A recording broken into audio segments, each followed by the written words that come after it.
빌립보서 2장의 말씀을 우리 함께 생각하겠습니다. 빌립보서 2장 1절에서 5절 말씀을 함께 읽도록 하겠습니다. 다 같이 함께 읽겠습니다. 그러므로 그리스도 안에 무슨 권면이나 사랑에 무슨 위로나 성령의 무슨 교제나 긍휼이나 자비가 있거든 마음을 같이하여 같은 사랑을 가지고 뜻을 합하며 한 마음을 품어 아무 일에든지 다툼이나 허용으로 하지 말고 오직 겸손한 마음으로 각각 자기보다 남을 낮게 여기고 각각 자기 일을 돌아볼 뿐더러 또한 각각 다른 사람들의 일을 돌아보아 나의 기쁨을 충만케 하라. 너희 안에 이 마음을 품으라. 곧 그리스도 예수의 마음이니. 이 말씀은 너무 우리가 잘 알고 아주 익숙한 말씀입니다. 빌립보 교회를 향해서 바울 사도가 감옥에서 첫 번째로 한 이 권면이 무슨 말씀이었는가 하면 바로 빌립보서 1장 27절에 나오는 말씀입니다. 그 말씀이 뭐냐? 오직 너희는 그리스도 복음에 합당하게 생활하라. 이런 말씀이었어요. 그것이 가장 사랑하는 빌립보 교회, 가장 모범적으로 든든히 서가고 있는 정말 자랑할 만한 교회를 향한 바울 사도의 가슴 속에서 나오는 사랑의 권면이었습니다. 오직 너희는 그리스도 복음에 합당하게 생활하라. 이 말씀은 이런 겁니다. 교회는 세상 가운데 있지만은 세상에 속해 있는 것은 아니라는 것입니다. 오히려 세상 속에 있는 하나님의 나라, 하나님의 식민 도시라는 것입니다. 그리고 성도들은 누구냐? 바로 하나님 나라의 시민권을 가진 자들이기 때문에 세상 안에서 살지만 세상과는 달리 하나님 나라의 그 법인 그리스도 복음에 따라서 살아가라고 이렇게 권면을 한 것입니다. 사실 성도들은 또 교회는 이 세상 속에서 하나님 나라의 백성이라고 하는 하나님 나라의 공동체라고 하는 그 정체성을 지키고 그것을 드러내야 합니다. 교회가 가질 수 있는 유일한 사명은 뭐 복음 전하고 사실 거기 가서 선한 일 구제하고 이런 것도 있지만은 가장 중요한 것은 그들이 하나님 나라의 공동체다. 그리고 성도들은 바로 하나님 나라의 백성, 시민이라고 하는 그 정체성을 드러내는 것입니다. 그것이 믿음이고 그것이 신앙생활이고 그것이 그리스도인답게 살아가는 것입니다. 그런데 이 그리스도인으로서 교회로서 정체성을 세상에서 지키려고 하면은 쉽지가 않습니다. 세상 외부로부터 위협이나 공격이 옵니다. 그리고 교회 내부 안에서도 그러한 것을 무너뜨리려고 하는 악한 것들이 작용을 합니다. 외부와 내부로부터 도전과 위협이 있습니다. 바울 사도는 1장 27절에서 30절 말씀에서 우리가 지난주에 생각한 그 말씀 가운데서 바로 세상으로부터 오는 그 도전에 정체성을 지키기 위해서 해야 할 일을 중요한 것을 말씀했어요. 그것이 뭐냐면 일치단결해서 복음의 신앙을 지켜라. 일치단결해서 복음의 신앙을 지켜라. 두 번째는 그러한 대적들의 도전에 대해서 두려움을 갖지 말고 담대하게 맞서라. 이것이 두 번째였어요. 세 번째가 뭡니까? 바로 우리에게는 그리스도인에게는 그리스도가 싸웠던 그 동일한 싸움, 바울 사도가 지금 싸우고 있는 동일한 그리스도와 같이 고난을 받는 싸움이 있다는 것입니다. 그것을 우리는 영적 싸움이라 하는데 그러한 영적 싸움을 담대히 싸우라는 것입니다. 이 세 가지가 바로 외부로부터 오는 공격에 대해서 복음에 합당한 그리스도인의 삶이 어떻게 대처해야 하는가 하는 그런 방안을 바울 사도가 말했습니다. 이제 오늘 읽은 말씀은 그 시선을 외부에서 교회 안으로 돌려서 교회 안에서 일어나는 그러한 도전들, 교회 속에서 싹트고 있는 그런 위협에 대해서 어떻게 성도들은 그리스도인의 정체성을 지킬 것이가 하는 것을 오늘 우리에게 말해주고 있습니다. 그 말을 하기 전에 바울 사도는 1절에서 보니까 먼저 모범된 하나된 교회의 모습에 대해서 먼저 이야기를 합니다. 하나가 되고 단결된 교회는 어떤 교회인가? 정말 모범적이고 아름답게 세워져 있는 교회는 어떤 모습을 가져야 하는가 하는 것을 1절에서 말씀하고 있습니다. 바로 빌립보 교회가 그러한 모습 속에서 교회가 세워지고 있다는 것을 인정을 하고 있는 것입니다. 그 첫 번째가 뭐냐면 그리스도 안에서의 권면입니다. 교회는 그리스도 안에서 그리스도의 가르침과 말씀에 따라서 무엇을 해야 하는가를 권면을 받고 있다는 것입니다. 바로 빌립보 교회는 그러한 말씀 안에서 말씀에 의해서 가르침을 받고 교회가 자라고 있다는 것을 얘기합니다. 어떻게 성도가 살아야 하는가? 어떻게 믿음을 지켜야 하고 믿음 신앙생활을 해야 하는가? 그리고 성도들은 무엇을 해야 하는가 하는 것을 그리스도 안에서 권면을 통해서 그들은 경험하고 배움을 받고 있다는 것입니다. 그리고 두 번째는 사랑의 무슨 위로예요. 사랑의 위로를 또한 받고 있다는 것입니다. 그리스도를 믿기 때문에 그리스도 안에서 그리스도의 사랑 안에서 그들은 그리스도 사랑이 주는 위로를 받고 있습니다. 그들이 당한 삶의 현실 속에 나타나는 고난과 역경, 그것을 이겨내기 위해서 그리스도의 사랑은 끊임없이 그들을 위로하고 있다는 것입니다. 세 번째가 뭐냐면 성령 안에서의 교제입니다. 정말 모범적인 빌립보 교회는 성령 안에서의 교제를 누리고 있었습니다. 바로 성령 공동체였습니다. 그들은 예수를 처음 믿기 전에 믿을 때에 성령의 도움을 받고 성령의 은혜로 그들은 그리스도인이 되었습니다. 그래서 끊임없이 그들의 신앙생활 속에서는 성령과 교제를 하는 삶을 가졌고, 성령과 교제를 통해서 성도들 서로서로가 김집사와 이집사, 목사와 장로가, 목사와 성도가, 모든 성도들이 서로서로 성령 안에서 성령이 주시는 교제를 하고 있는 그런 교회였다는 것입니다. 그리고 네 번째가 뭐냐면 긍휼과 자비가 있는 교회였어요. 긍휼과 자비. 참 어려운 말입니다. 긍휼, 자비. 같은 말인 것 같기도 하고 좀 다른 말인데, 이 빌립보 교회가 누리고 있는 바로 은혜가 뭔가 하면 긍휼한 자비를 누리고 있다. 하나님이 주시는 긍휼, 하나님이 주시는 자비 안에서 그들은 신앙생활을 하고 있다는 것이죠. 긍휼이라는 말이 무슨 말인가 하면, 여러분 그 단어 뜻을 그대로 보면 우리 인간에서 내장기관의 중요한 부분을 긍휼이라고 합니다. 심장, 폐, 간, 위 이런 걸 긍휼 이렇게 부른다는 것이죠. 그럼 긍휼을 받았다는 게 무슨 말일까요? 이 말씀은 이미 빌립보서 1장 8절에서 우리가 이미 한번 들은 적이 있어요. 내가 예수 그리스도의 심장으로 너희 물을 어떻게 사모하는지 내 하나님이 나의 증인이시다. 바로 그 심장이라는 말이 바로 여기에 나오는 긍휼과 같은 단어예요. 이 말은 뭐냐 하면은 동정, 연민, 사랑, 아낌, 도움, 친절함, 이런 아주 아름다운 그런 감정이 일어나는 곳, 그것이 바로 긍휼이라는 거예요. 바로 그런 마음 자비가 바로 긍휼이라는 거예요. 자비는 뭐냐면 그런 마음의 자리에서 일어나는, 긍휼을 통해서 일어나는 그런 사랑스러운 마음들이 외부로 밖으로 표현되고 행동으로 나타나는 것을 자비라고 합니다. 그러니까 긍휼과 자비를 그들이 가지고 있다 하는 이 얘기는 뭐냐면, 서로가 서로에 대해서 성도들 간에 정말 아낌없는 사랑에 민감한, 그들은 사랑을 막 느끼고 있습니다. 그리고 그 사랑을 느끼는 그 긍휼을 밖으로 표시해서 그들을 돕고 그들을 위해서 뭔가 헌신하고 그들에게 그 자기 자신을 내놓고 하는 그런 자비의 삶을, 자비로운 삶을 이 빌립보 교회는 경험하고 누리고 있다는 것이죠. 사실 이 빌립보 교회는 정말 어떻게 보면 이처럼 아름다운 교회예요.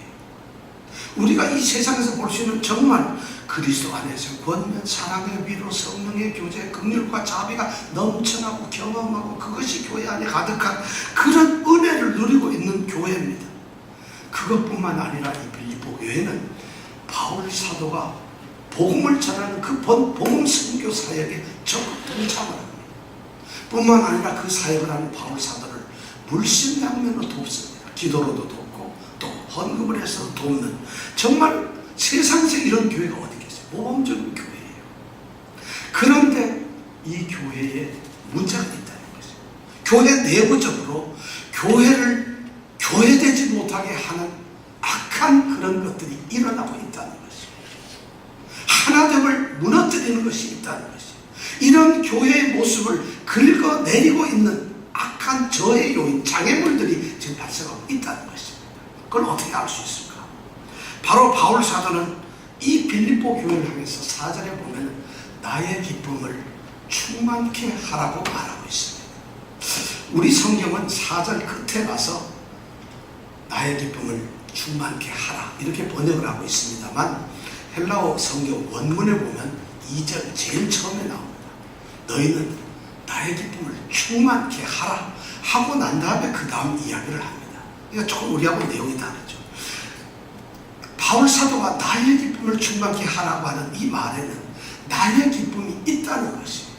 그런데 그 기쁨이 이미 있고 그 기쁨 때문에 자신은 기쁘다는 것입니다.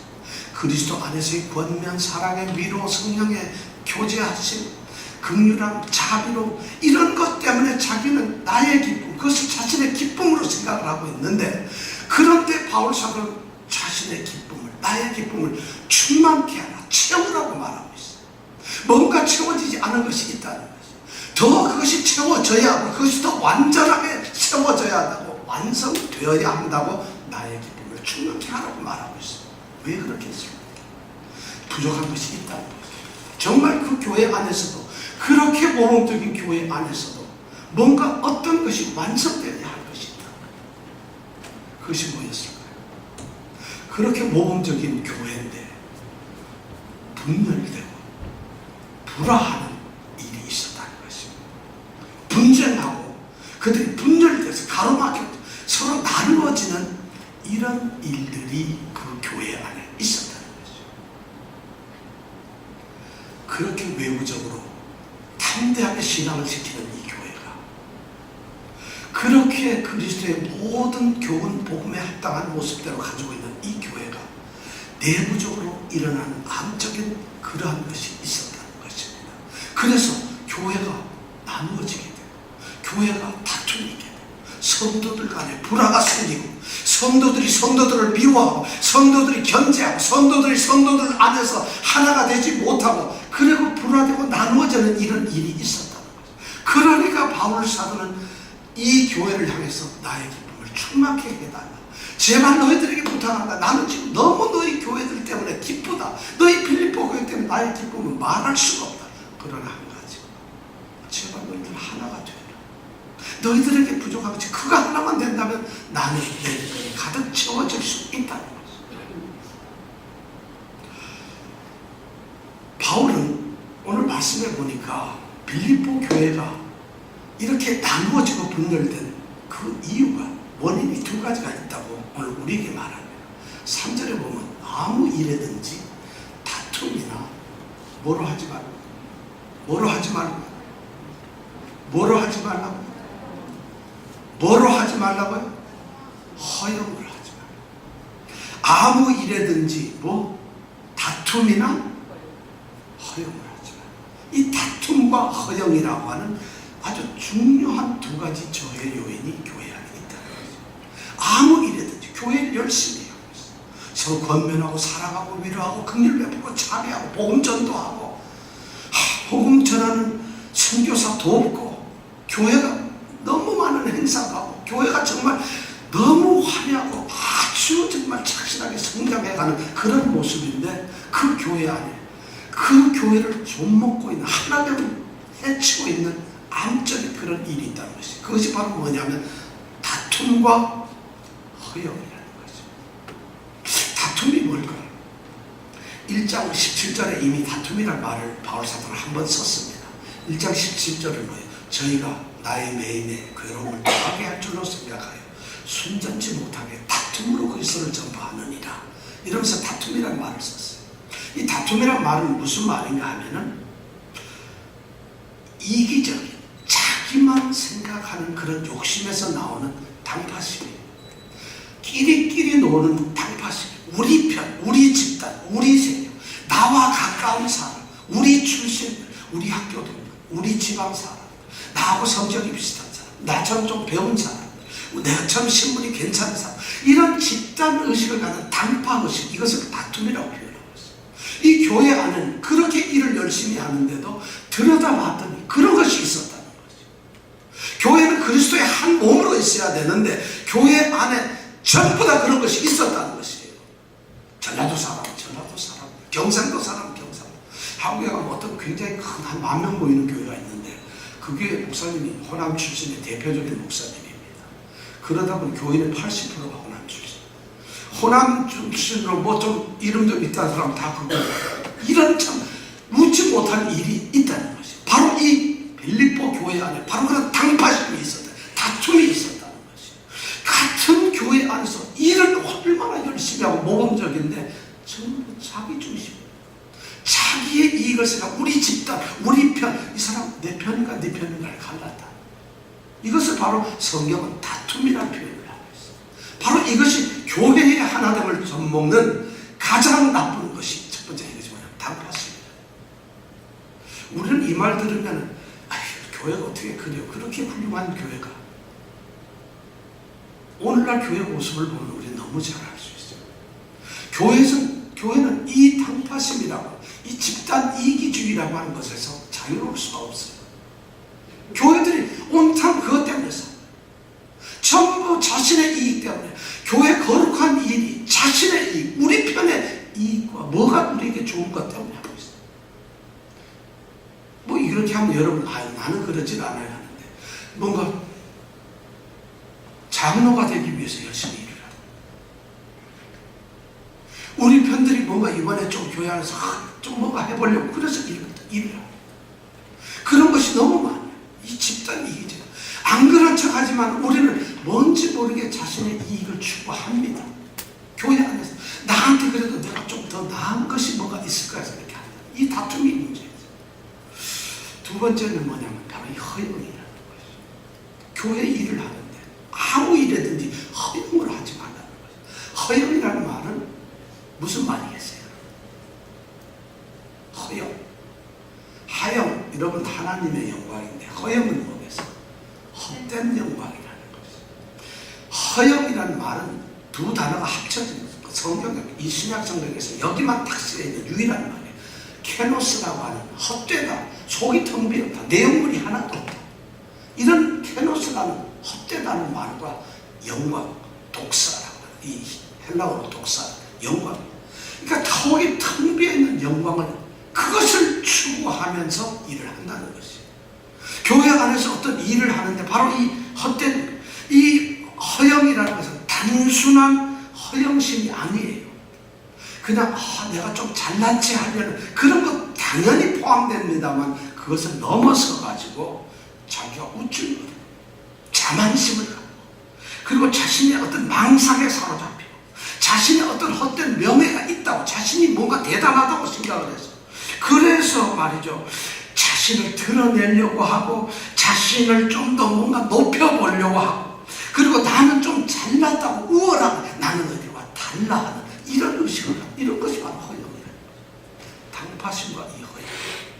교회는 그런 게 너무, 여러분 허영이, 우리는 겸손하고 제가 어떻게 그럴 수 있나요? 말하지만 이 허영이라는 굴레에서 자유스러운 사람이 없어요. 저도 무척 그래요. 저도 성도들 이래 보면서 이분들이 뭐 성경을 알면 얼마나 알겠어. 잘난 척 합니다. 근데 저도 그런 게 많아요. 이분들이 신앙생활 한다는데 신앙이 뭔지는 알아? 저도 잘난 척 한 적이 너무 많습니다. 사실 그렇게 생각해요. 성도들이 아니 그뿐만, 제가 알면 여러분들 얼마나, 그리스도 앞에서 제가 뭘 알겠어요? 제가 하나님의 그 크신 지혜 앞에서 제가 가진 지혜나 지식이 뭐겠어요? 그런데도 우쭐거리려고 해요. 성도들 사이에서도 들었습니다. 뭘 조금 가졌다 생각. 그 가진 것이 뭐가 대단했겠어요? 자기가 공부를 조금 더 해서 조금 학식이 있다. 뭐가 그래 엄청납니까? 그리고 자신이 성경 지식 알고 자신은 뭔지 모르게 처음 믿는 사람들, 뭔가 성경도 잘 모르는 유치한 사람들 보면 정말 창피해 가지고 올리게 됐어요. 그러니까 그런 사람들이 무엇이다? 자신이 뭔가 되었다는 이런 생각 때문에 하나됨을 막고 있어요. 교회 안에는 이런 것이 너무 많습니다. 교회 안에서는 자기만 위한 집단적인 이 당파심과 우쭐 내려고 하고 자기를 드러내려고 하는 이런 허영이 가득 차 있다는 거예요. 이 빌립보 교회가 그렇게 모범적인 교회인데도 불구하고 대외적으로 그렇게 강력한 투쟁을 하는 믿음의 선한 싸움을 하는 그런 교회임에도 불구하고 교회 안에서는 이 썩어 빠진 당파심과 우쭐거리는 자만심이 교회를 좀먹고 있습니다. 하나를 못 만나. 그런데 그걸 못 느끼고 있어요. 그것이 당연하게 이래도 된다고 생각을 하고 있다는 것이. 지금 바울 사도가 그런 얘기를 하고 있어요. 바로 그것이 분열과 불화의 원인이다. 4장 2절에 가면 유오디오와 순두계라는 두 여인이 바로 그런 것 때문에 싸워요. 이 교회가 그런 것 때문에 싸우고 있어요. 정말 바울 사도는 지금 그렇게 해서 아무 일에 다툼이나 허영을 하지 말고 이 말을 할 때 그의 눈에 비쳐있는 그 빌립보 교회의 모습이 아마 눈에 들어올 거예요. 그런 다툼과 허영, 당파심과 우쭐거리려고 하는 그런 성도들 한 사람 한 사람의 모습이 자기의 심장에 꽂힐 거예요. 그러니까 그가 얘기하기를 교회를 좀먹는 것이 바로 이런 당파심이에요. 이런 자만심으로 하는 것을 바울 사도는 얘기합니다. 그렇다면 이렇게 분열되고 이런 마음을 가지고 있는 이런 상황에 있는 교회를 향해서 바울 사도는 어떤 권면을 할까요? 무슨 충고를 할까요? 무엇을 그들이 달라져야 한다고 요구를 할까요? 오늘 그 말씀이 기록돼 2절부터 4절까지 기록되었습니다. 아무리 너희 교회가 그리스도 안에서의 권면, 사랑의 위로, 성령의 교제, 긍휼, 자비, 복음 전도 이런 것을 너희들이 누리고 있다. 만일 너희들이 정말 그런 걸 누리고 있다면, 만일 너희가 그런 교회라고 한다면 어떻게 단파심을 가지고 있어? 어떻게 허영심을 가지고서 너희들이 교회를 분열시킬 수 있느냐 하는 것을 바울 사도는 그들에게 얘기하고 있어요. 지금 1절에 하는 말이 그거예요. 그러므로 그리스도 안에 무슨 권면이나 사랑에 무슨 위로나 성령의 무슨 교제나 긍휼이나 자비가 너희들에게 있다면은, 만약 그것을 너희들이 누리고 있다면은 어떻게 아무리 다툼이나 허용을 할 수 있겠느냐는 것을 바울은 이야기하고 있다는 것이죠. 그러면서 바울 사도는 교회가 하나가 되고 완전하게 세워질 수 있는 그 해결책을 제시를 합니다. 다투지 마라. 허영심 갖지 마라. 제발 당파심 없애고 우쭐거리고 자만심 갖지 말고 잘난 척하지 말라. 이렇게 말하는 것이 아니라 그것을 해결하기 위한 적극적인 행동을 하라고 이야기를 합니다. 당연히 없어야 되죠. 그 첫 번째가 바로 뭐냐면 1절에 첫 번째가 바로 하나가 되라는 것이죠.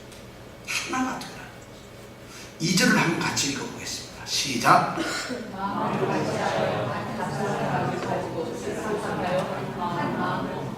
여러분 이 말씀을 다시 한번 읽어보겠습니다. 읽으면서 이 말씀이 여러분들 무슨 말을 지금 바울 사도가 빌립보 교회에 하고 있으며, 여러분들 이 말씀을 읽으면서 지금 성령께서 내게 지금 무슨 말씀을 하고 있는가를 한번 생각하면서 이 말씀을 읽어보시기 바랍니다. 시작.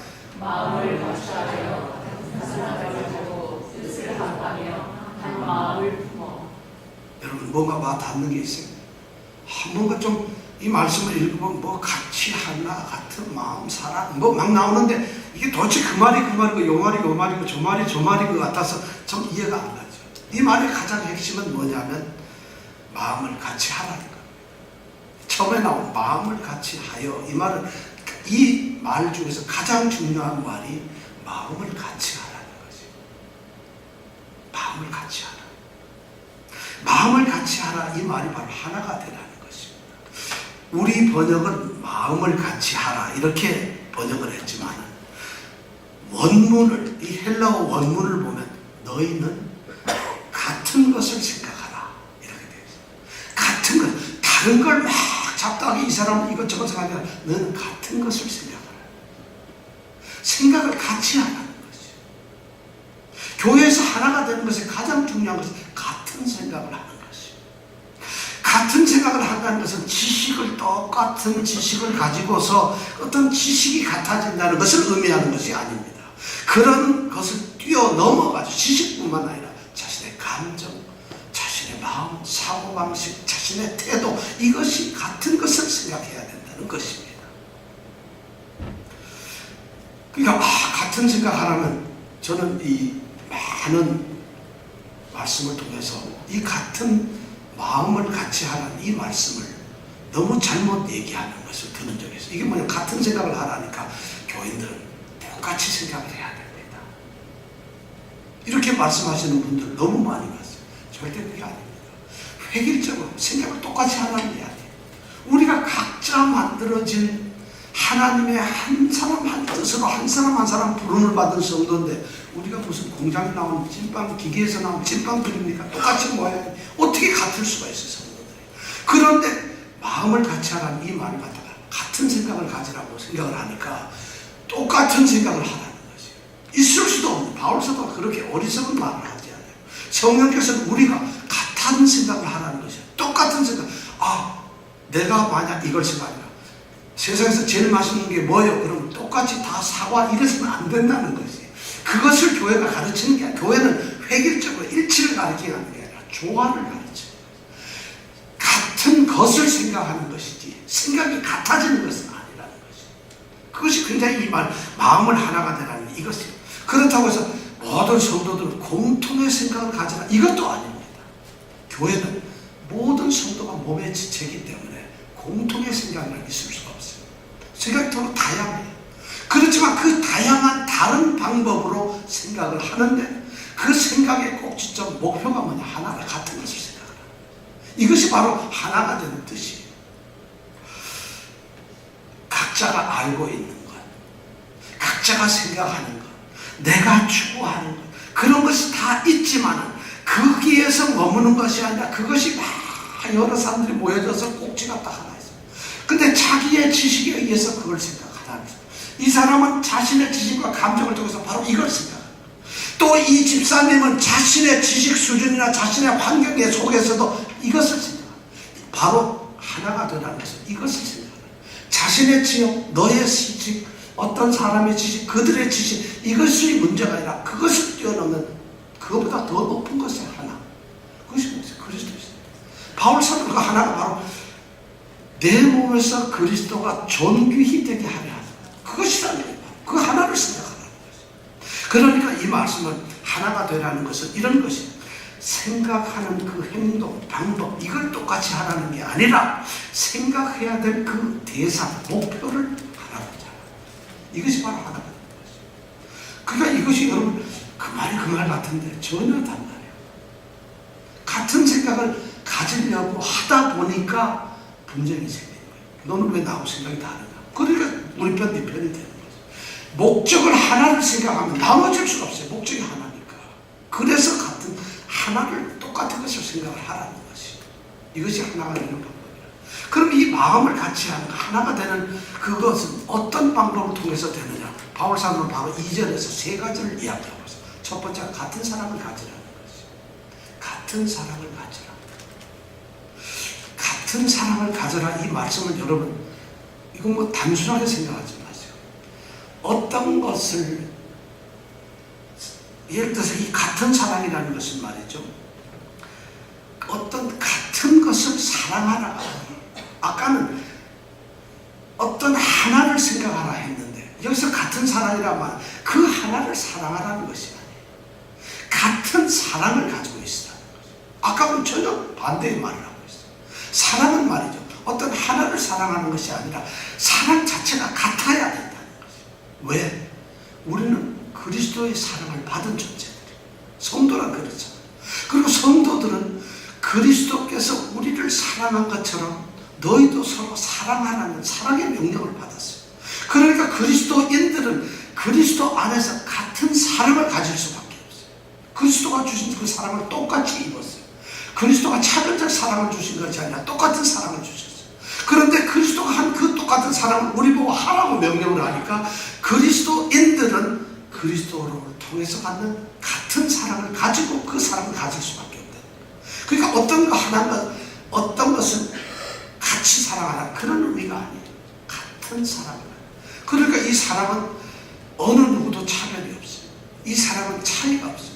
이 사랑은 그리스도의 사랑 안에서 똑같이 일치된 사랑이에요. 그런 사랑을 가질 때 누가 누구를 더 사랑할 수가 있겠어요? 누가 누구를 더 미워할 수 있겠어요? 바로 하나가 되는 첫 번째는 같은 사랑을 갖는 것이에요. 그리스도의 사랑. 여러분들이 바로 교회 안에서도 나는 이 사람 더 사랑해. 나는 이 친구가 나하고 고양이 같으니까 좀 더 사랑해. 나는 이 친구가 바로 옆집에 사니까 더 사랑해. 이 친구는 나하고 전에 같은 교회를 다녔으니까 더 사랑해. 이 친구는 나하고 학교 동창이니까 더 사랑해. 이 친구는 나하고 안동김씨니까 더 사랑해. 이런 것이 아니라는 것이에요. 같은 사랑을 갖는 것이에요. 하나가 되는 것이 첫 번째. 두 번째는 뭐냐? 뜻을 합하고. 뜻을 합하고. 뜻을 합하고.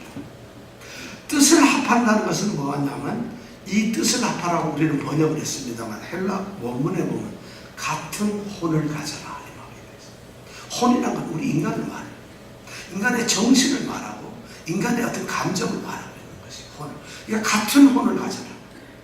바로 감정, 의지, 생각, 정신을 같이 가져라는 것이. 같은 정신을 가져라. 같은 인간으로서의 똑같은 그런 마음을 가지고 하나가 되라는 것이. 어떤 사람은 이런 것입니다. 열정과 그리고 간절함이 하나로 모여야 된다는 것이. 하나가 되기 위해서. 이것이 절대로 우리가 무슨 같은 사랑만 가졌기 때문에 하나가 될 수는 없어요. 인간적인 이런 감정이나 우리의 의지나 우리의 정신이 무슨 똑같은 것이고 같은 혼을 가져야 된다는 것이죠. 여러분 이게 무슨 말? 어떤 사람이 그리스도의 사랑을 가지고 있어요. 그런데 어떤 사람은 이렇게 똑같이 사랑을 하고 하나가 되려고 애를 쓰는데 나는 성격이 같이 어울리는 게 싫어요. 나는 그래서 안 할래요. 이것이 문제라는 거죠. 저는 성격이 좀 달라요. 뭐 같이 어울려 떠들고 저는 그런 거 싫어합니다. 그리고 저는 사람들 우울리는 거 싫어해요. 저는 같이 일하는 거 싫어요. 저 혼자 일하는 거 좋습니다. 이게 뭐냐면 같은 혼을 가지라는 얘기예요. 인간적으로 하나가 되는 같은 감정을 간절함도 같아야 되고 열정도 같아야 돼요. 나는 그 일에서 빠져주세요. 나는 빼겠습니다. 이런 것이 아니라 하나가 된다는 것은 같은 사랑을 가져야 되지만 이번에는 같은 혼을 같은 열정을 너무 중요해요. 그리고 세 번째는 뭐냐? 한 마음을 품고 돼요. 한 마음을 품는다는 마음 하나를 갖다 품는다는 이런 뜻이 아니고 한 가지를 생각하라는 거죠. 이 말에 한 마음을 품는다는 또 원어의 본래 뜻은 한 가지를 생각하라. 한 가지 생각이 뭔지 아세요? 목적을 하나로 가지라는 거예요. 하나의 목표를 하나의 방향을 가지라는 것이에요. 같은 방향, 같은 공통의 목표를 가져. 그래야지 하나가 되는 거죠. 각자가 생각하는 것도 각자가 다른데 목적까지 달라지면 하나가 될 수가 없다는 거죠. 한 마음을 품으라는 같은 목적을 가져. 그래서 지금 이 하나가 되라. 첫 번째 하나가 되라고 바울 사도는 이 분열된 교회를 향해서 말하는 이 하나가 되라는 것이 바로 뭐냐면은 그리스도가 베푸신 그 사랑을 가지고 간절한 열정과 간절한 태도와 그런 감정을 가지고 우리 모두의 공동의 목표를 가지고 그렇게 일을 하라는 거죠. 공동의 목표를 가지고 따라가라. 이것이 바로 하나가 된다는 것이에요. 여러분 2절 다시 한번 읽어보겠습니다. 2절에서 그런 의미를 여러분들이 끄집어내야 된다는 것입니다. 같이 한번 읽어보겠습니다. 시작. 마음을 같이하여 같은 사랑을 가지고 뜻을 합하며 한 마음을 품어. 어떻게 그런 게 딱 들어오셨습니까? 그래서 잘 안 들어와요. 그 다음에 두 번째가 뭐냐면은 이 분열을 해결할 수 있는 두 번째 중요한 것이 뭐냐면 겸손함. 3절에 보니까 아무 일에든지 다툼이나 허영으로 하지 말고 오직 겸손한 마음으로 오직 겸손한 마음 오직 겸손한 마음. 허영이 뭐예요? 헛된 영광이에요. 자만심, 자기 우쭐거리는 거 아니겠어요? 근데 그것을 깨뜨릴 수 있는 것이 뭐겠어요? 겸손하다는 거예요. 겸손. 여러분들에게 묻습니다. 겸손이 뭐예요? 겸손. 겸손하라 그러니까 우리 정영민 집사님이 이렇게 웃으면서 했어요. 겸손이 뭘까요? 겸손. 네? 자기를 낮추는 거예요? 아닙니다. 자기는 굉장히 높은데 상대를 생각해서 자기를 좀 낮춰주는 거, 그거 겸손 아닙니다. 그거는 자기가 먼저 해야 되는데 자기가 일부러 좀 나중에 해요. 이거는 양보예요. 겸손이 아니에요. 겸손이라는 게 뭐겠어요? 겸손해라. 우리가 너무 많이 들어요. 겸손해라, 겸손해라. 겸손이라는 말을 듣는데 겸손이라는 말, 무슨 말일까요? 놀라운게도 말이죠. 바울 사도가 오직 겸손한 마음으로 이렇게 성경에 말씀을 하고 빌립보 교회를 향해서 말씀을 하고 있는데, 그 당시에 빌립보에 사는 사람들, 로마 헬레니즘 문화에 익숙한 로마 세계 사람들은 겸손은 절대로 해서는 안 되는 가장 나쁜 행동이 겸손이라고 생각했어요. 그래서 로마 제국 안에 있는 헬라 문화를 가지고 있는 모든 시민들은 절대로 겸손해서는 안 됩니다. 겸손이라는 마음 가져서는 안 되는 것이죠. 그런데 바울 사도는 거꾸로 그 세상과는 정반대에는 너희는 겸손하라 얘기를. 자, 그럼 겸손이 뭘까요? 아니, 양보하고 자기를 낮추는 게 얼마나 아름다운 미덕이에요. 근데 세상이 그건 전혀 해서는 안 된다고 했다면 겸손한 의미는 그런 의미가 아니라는 거죠. 왜 그럴까요? 이 겸손이라는 말은 본래 무슨 뜻인가를 우리가 알아요. 이 겸손이라고 하는 단어는요, 노예정신을 말해요. 노예의식을 말해요. 때리면 맞고, 발로 차면 차이고, 쫓기면 쫓겨나가고, 굶기면 굶고, 아무것도 할 수 없는 그런 것이 바로 노예정신 아니겠어요? 노예가 무슨 대단한 게 있어요? 그런 노예정신을 다른 말로 하면 겸손이에요. 기독교 안에서는 그 말씀을 겸손이라는 말로 표현을 했다는 거죠. 그럼 여러분들에게 묻습니다. 여러분, 노예처럼 지으세요. 노예 정신을 가지세요. 할 사람 누가 있겠어요? 로마의 그 원로원에 있는 사람들, 그 투사들이 여러분 노예처럼 되죠. 이거 하겠어요? 자, 여러분 겸손한 마음으로 이렇게 말하면 내가 노예해야지 이렇게 하겠어요. 그런데 이 겸손하다는 이 말은 바로 노예 정신, 노예 의식을 갖는 것이죠. 교회는 바울 사도가 교회를 향해서 복음에 합당한 삶을 살아가는 그리스도인에게서는 하나가 되기 위해서 겸손해야 돼. 노예 정신을 가져야 된다고 이렇게 얘기를 하고 있어요. 그러니까 우리가 겸손에 대해서 착각을 하고 있어요. 저분 참 겸손해. 아주 되게 뻣뻣하고 잘난 사람이 교회 와서 이러면 겸손한가요? 그걸 우리는 겸손으로 생각했기 때문에 그래가지고 하나가 절대 안 됩니다. 그거는 윗선이에요. 그거는 괜히 자기를 낮추는 또 다른 잘난 척이 말이에요. 잘난 척밖에 안 돼요. 겸손은 노예가 되는 거예요. 노예 정신을 갖는 거죠. 여러분 이런 겸손을 할 수 있겠어요? 왜 그런 바울 사도는 겸손하라고 했을까요? 이것이 구약에 가면 이런 겸손한 단어가 많이 나옵니다. 그 겸손한 말을 나올 때는 반드시 하나님과 관계됩니다. 하나님께서는 비천한 자, 겸손한 자를 굽어 살피시고 그들의 기도를 들으시고 그들의 아픔을 같이 느끼시고 그들을 아픔에서 건져내시고 그들을 구원하시고 그들을 지키시고 그들을 보호하신다는 거죠. 바로 하나님이 지키시는 사람이 어떤 사람이냐? 비천한 자, 노예와 같은 자, 겸손한 자라는 거지. 그러니까 하나님 앞에서 하나님의 사랑을 받을 수 있는 사람은 비천한 자, 노예와 같은 사람들이 하나님 앞에서는 뭔가 고개를 들고 뭔가 어깨를 으쓱거리는 그런 사람이 아니라 그냥 노예 의식을 갖는 천하, 추하고 비열하고 보잘것도 없는 그런 사람이 바로 하나님의 구원을 받았다는 거예요. 구약성경. 그러기 때문에 구약에서 그렇게 말씀한 하나님의 뜻에 따라서 이 겸손이라는 말은 바로 비천함, 겸손함은 그렇게 낮추는 것은 성경에서 바로 가장 성도들이, 왜냐하면 하나님의 은혜를 받아야 되니까 그런 모습이 바로 맞다는 것이죠. 그래서 겸손이란 바로 그냥 노예의식을 갖는 것이, 노예의식처럼 자기는 아무것도 안 한 자기 그런 것을 부인하는 것이죠. 그렇다고 해서 이것은 단순한 자기를 낮추는 비하가 아니라는 것이죠. 나를 깎아내리는 것도 아닙니다. 노예가 무슨 깎아내리겠어요? 그리고 나는 선한 게 있는데 난 선한 게 없어요. 그렇게 말하는 것도 아닙니다. 그렇다고 나는 이런 모습에, 노예도 노예의 모습이 있는데 자기를 부인하는 것도 아니라는 거죠. 겸손이라는 건 여러분 그런 모습이 아니라는 거죠. 바로 겸손한 말은 무슨 말이냐? 하나님의 거룩하심을, 그것과 관련한 자기의 모습. 그리스도의 복음, 그리스도가 이 땅에 구원자로 오셔서 자기를 구원했다는 그 복음과 관련된 자기의 모습. 성령께서 지금 나를 어떻게 도우신가 하는 그 성령과의 관계에서 나의 모습. 그리스도가 자신의 모습을 보여준 그 모범에서의 자신의 모습을 아주 공정한, 아주 정확하게 평가할 때 그때를 우리는 그 모습을 겸손이라고 한다. 겸손이란 그러니까 자신의 가장 정확한 표현을, 자신의 모습을 그대로 드러내는 것을 겸손이란다.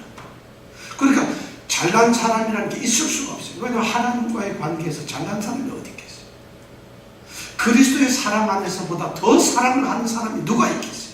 그런 사람이, 그렇게 나는 보잘것없는 존재라고 생각하는 사람이 자기 자신을 그렇게 느끼고 그렇게 행동하는 것, 이것이 바로 겸손입니다. 자, 그럼 여러분 겸손할 수 있겠어요? 여러분 하나님 앞에서 여러분 내가 어떤 존재, 내가 그런 존재로 살아가는 게 바로 겸손이에요. 그리스도의 사랑을 그렇게 많이 받아서 그 사랑을 받은 그 존재로 살아가는 것이 바로 겸손이라는 거죠. 겸손은 자기를 중심으로 하는 것이 아니라는 거죠. 그런데 세상이 이 말을 갖다 정확히 모르다 보니까 의미를 모르다. 겸손은 마치 괜찮은 사람이 조금 자기 낮추고 양보하고 조금 뭐 이렇게 자기를 좀 감추는 이런 걸 미덕으로서, 그건 겸손이 아니라 그건 세상이 말하는 윗선이에요. 성경은 이런 겸손을 한다. 그럼 이 겸손을 이루기 위해서 우리가 어떤 태도를 가져야 될까? 성경은 바울 사도는 두 가지를 이야기하고 있습니다. 이 겸손을 이루기 위해서 오직 겸손한 마음으로 각각 자기보다 남을 어떻게 여겨요? 낮게 여겨요. 자기 자신보다 남을 낮게 여긴다는 것이죠. 이것이 겸손의 모습이라는 거죠. 다른 사람을 자기 자신보다 위에 두는 것이죠.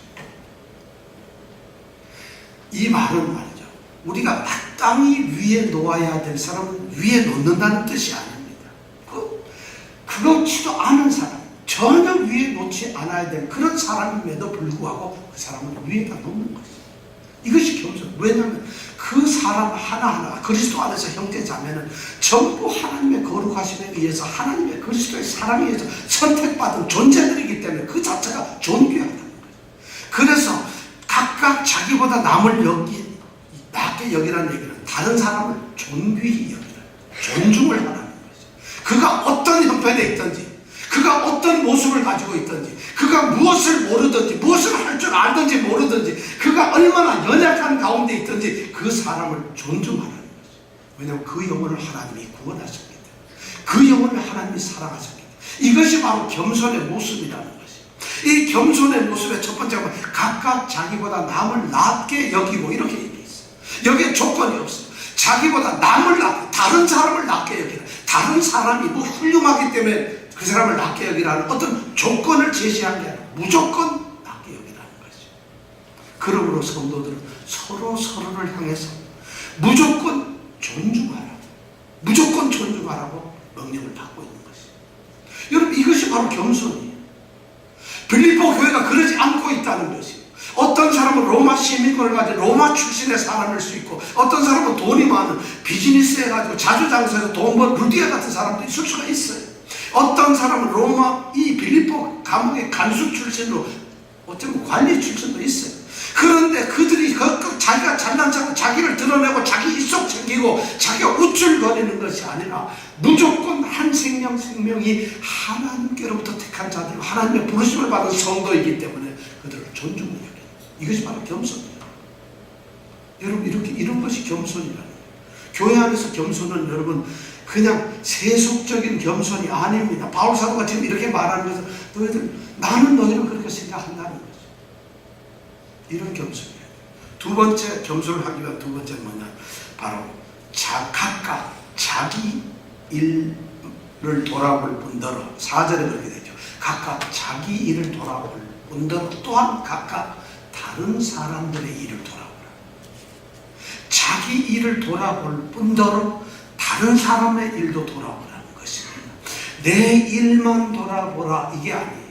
다른 사람들의 일만 돌아보라가 아니라 자기 일도 돌아보고 다른 사람들의 일도 돌아보라는 거죠. 자기 일이 보고 다른 사람들의 일이 뭐예요?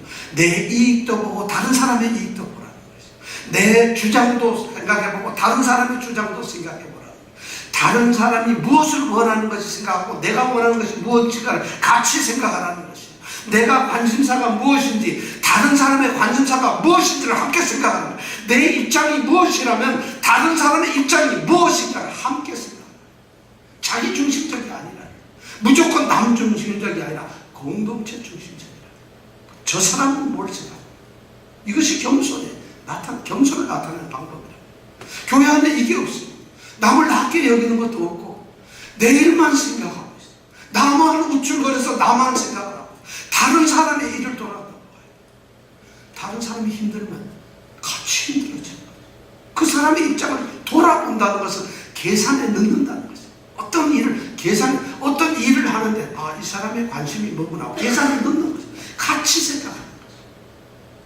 이것이 바로 겸손이라는 거죠. 바울은 사람 이런 두 가지로서 빌립보 교회가 하나가 되어야 한다고 이야기를 합니다. 하나가 될 마음을 같이 하는 것, 그리고 겸손해지는 것. 이렇게 해야만이 교회가 아무리 모범적이지만, 아무리 훌륭한 사역을 감당하고 있지만, 아무리 명망이 뛰어나고 너희들이 아무리 정말 아름다운 교회로 세워지고 있지만 너희들이 그리스도인의 정체를 가질 수가 없다는 거죠. 바로 이것이 있어야 된다. 그래야 하나가 된다는 거죠. 이것이 가능할까요? 어떻게 그것이 있을 수가 있겠어요? 어떻게 우리가 노예처럼 될 수가 있겠어요?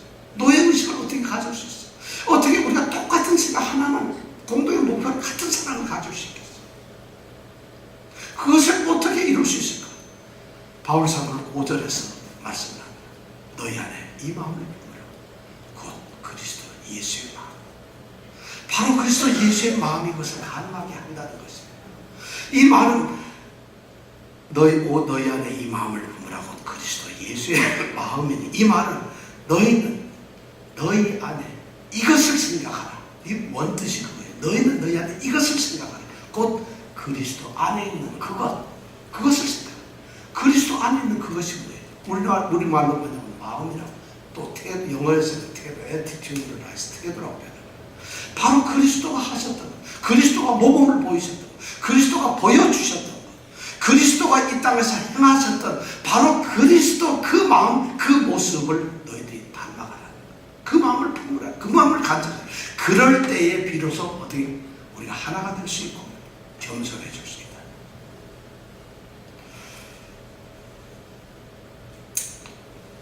성도들은 마땅히 그래야 합니다. 오늘 바울 사도가 빌립보 교회를 향한 이 말씀을 들으면서 우리에게 많은 도전을 줍니다. 여러분, 그리스도 예수의 마음을 품으십시오. 그리스도 예수께 가서 그 마음을 품으세요. 교회가 누구 말처럼 크면 뭐, 교회가 많으면 사역을 많이 하면 뭐, 지금 빌립보 교회보다 더 훌륭한 교회가 이 땅에 몇 개가 되겠어요.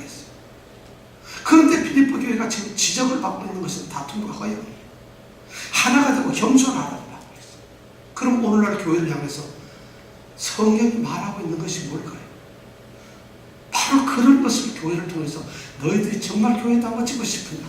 너희들이 정말 그리스도 안에서 성도다운 그런 성도, 그리스도에서 살고 싶으냐? 바로 그것을 얘기해요. 그리스도의 마음을 가져라. 그 마음을 품으라는 거죠. 우리 교회가 정말 이런 마음, 이런 교회가 되어서 가장 모범적인 교회가 되길 원합니다. 또 그런 성도들이 되길